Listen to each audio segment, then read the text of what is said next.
Welcome everyone to our channel learn for জ্ঞান। So class 7 তোমাদের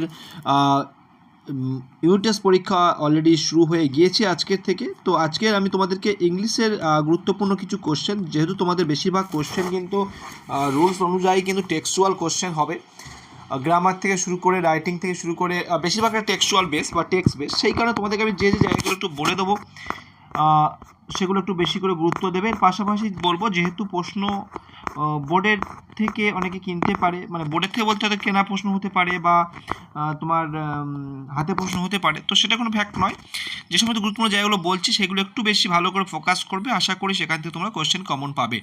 ওকে, তাহলে পেজ নাম্বার প্রথম পেজে আমরা যদি আসি, প্রথম পেজ থেকে তোমরা এখানে করবে, আমি তোমাদের বইটা পিডিএফ ডাউনলোড করি সেখান থেকে মার্ক করে দিচ্ছি।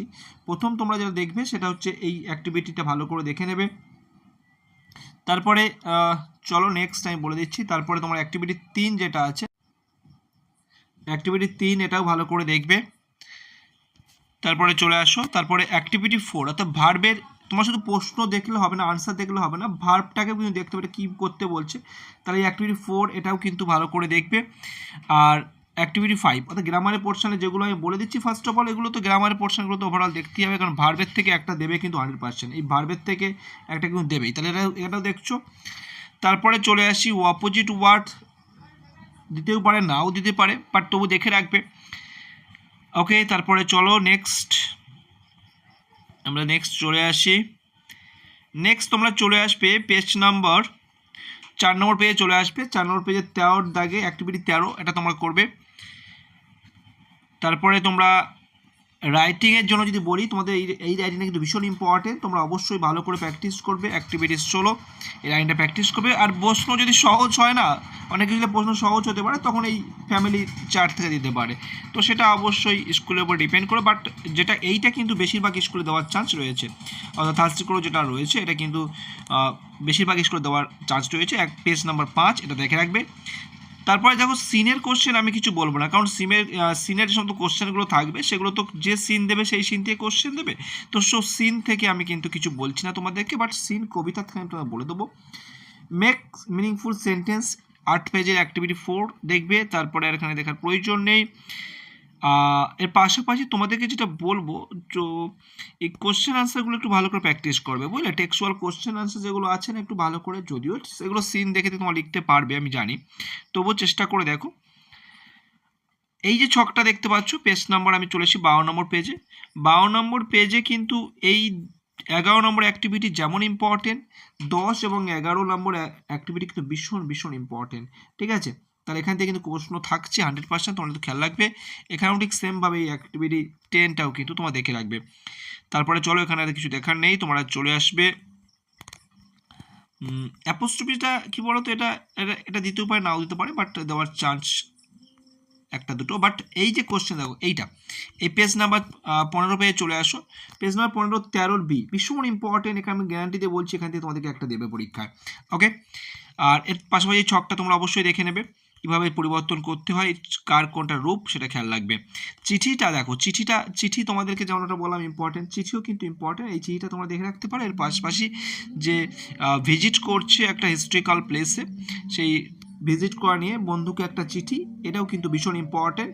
কোনো প্লেসে ভিজিট করা, তোমরা যে কোনো প্লেস নিয়ে লিখতে পারো, বন্ধুকে চিঠি ভীষণ ভীষণ ইম্পর্টেন্ট। 16 নম্বর পেজে এটা রয়েছে। তাহলে স্টোরি আর 16 নম্বর পেজে এটা কিন্তু ভীষণ ভীষণ ইম্পর্টেন্ট। আর চাইলে এটা দেখতে পারো, বাট অতটা ইম্পর্টেন্ট নয়। যেটা হচ্ছে যেটা ফেয়ার আর কি, ভিলেজ ফেয়ার সেটা কি। তারপরে চলে আসি আমরা, নেক্সট আমরা চলে আসছি। এগুলো তোমরা টেক্সচুয়াল কোশ্চেন তোমরা দেখতে পারো, সেটা তোমরা প্র্যাকটিস করার জন্য দেখতে পারো, বাট আমি গ্রামারের জায়গাগুলো ফোকাস করছি বেশি করে। এই জায়গাটা পেজ নাম্বার চলে এসছো 24 পেজ, এই জায়গাটাতে কিন্তু একটা কোশ্চেন তোমাদের দেবে একদম 100% গ্যারান্টি। অ্যাক্টিভিটি 9 এখান থেকে খেয়াল রাখবে, এগুলোর মধ্যে একটা তোমরা পাচ্ছ। ওকে, আর অনেকের সময় তো 3-4টাও দিতে পারে, সেটা স্কুলের উপর ডিপেন্ড করবে। তার পাশাপাশি তোমরা এই প্রেজেন্ট কন্টিনিউয়াস টেন্সের যে স্ট্রাকচার সেটা খেয়াল রাখবে। Present continuous tense, past continuous টেন্সের যে স্ট্রাকচার সেটা খেয়াল রাখবে, ঠিক আছে। কারণ এখানে টেন্স দিয়ে বলতে পারে পরিবর্তন করতে, এইখান থেকেও তোমাদেরকে দেবে। এই 5টা ভীষণ ভীষণ ইম্পর্টেন্ট, ভালো করে প্র্যাকটিস করো এই 5টা।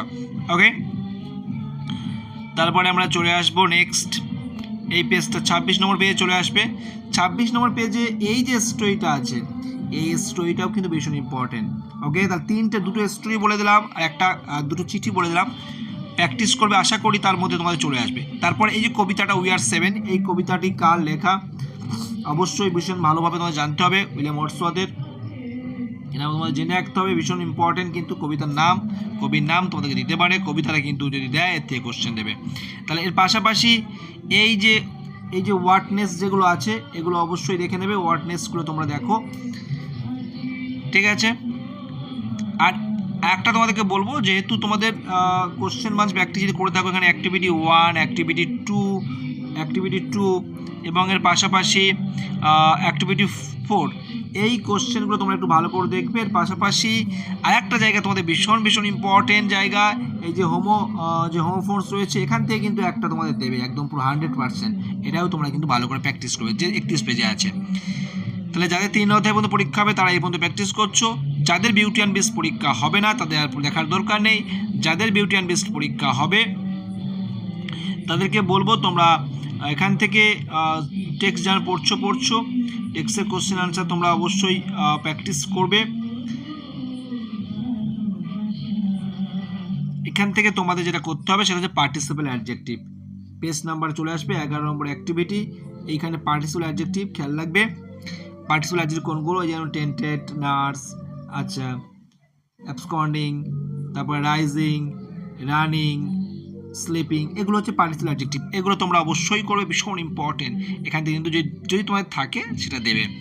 তারপরে এখানে তোমাদের আইডেন্টিফাই করতে হবে কোনটা ডিরেক্ট স্পিচ, কোনটা ইনডাইরেক্ট স্পিচ। ডিরেক্ট স্পিচ যেটা কোটেশন থাকবে সেটা ডিরেক্ট স্পিচ, যেটা কোটেশন থাকবে না সেটা ইনডাইরেক্ট স্পিচ, এটা খেয়াল রাখবে। তাহলে এই দুটো কোটেশন আছে, ডিরেক্ট স্পিচ, এই দুটো কোটেশন নেই, লিঙ্কার দেওয়াটা আছে বা অন্য লিঙ্কার থাকবে অবশ্যই। তোমরা 9 উঠবে শিখবে বা 8 শেষের দিকে তোমরা শিখবে। এর পাশাপাশি তোমাদের যে প্যারাগ্রাফ তোমরা চাইলে দেখে রাখতে পারো, স্টোরিটার থেকে বড় কথা প্যারাগ্রাফ, এটা দেখে রাখবে যাদের পরীক্ষা হবে। কিন্তু হয়তো বেশিরভাগ স্কুলে 4টে চ্যাপ্টার পরীক্ষা হবে না, 3টে হবে, তো সেই কারণে বলবো অবশ্যই তোমরা যেগুলো বললাম এই জায়গাগুলো বাদ দিয়ে না, এগুলো অবশ্যই ভালো করে প্র্যাকটিস করবে। প্রচুর বন্ধু শেয়ার করো আর চ্যানেলকে সাবস্ক্রাইব করে রাখো রেগুলার হইতে আমাদের ক্লাস পাওয়ার জন্য। ক্লাস 8, 9, 10, 11, 12 দীর্ঘ পথ তোমাদের এখনও বাকি রয়েছে। তো সেই সমস্ত পথে আমাদের ইংলিশ থেকে শুরু করে আরও স্টেপ বাই স্টেপ সমস্ত রকম সাহায্য পাওয়ার জন্য চ্যানেলটা সাবস্ক্রাইব করে রাখবে। আর আমাদের হোয়াটসঅ্যাপ টেলিগ্রাম গ্রুপ রয়েছে, যুক্ত হয়ে থাকতে পারো। স্টেপ বাই স্টেপ সমস্ত রকম সাহায্য তোমরা পাবে।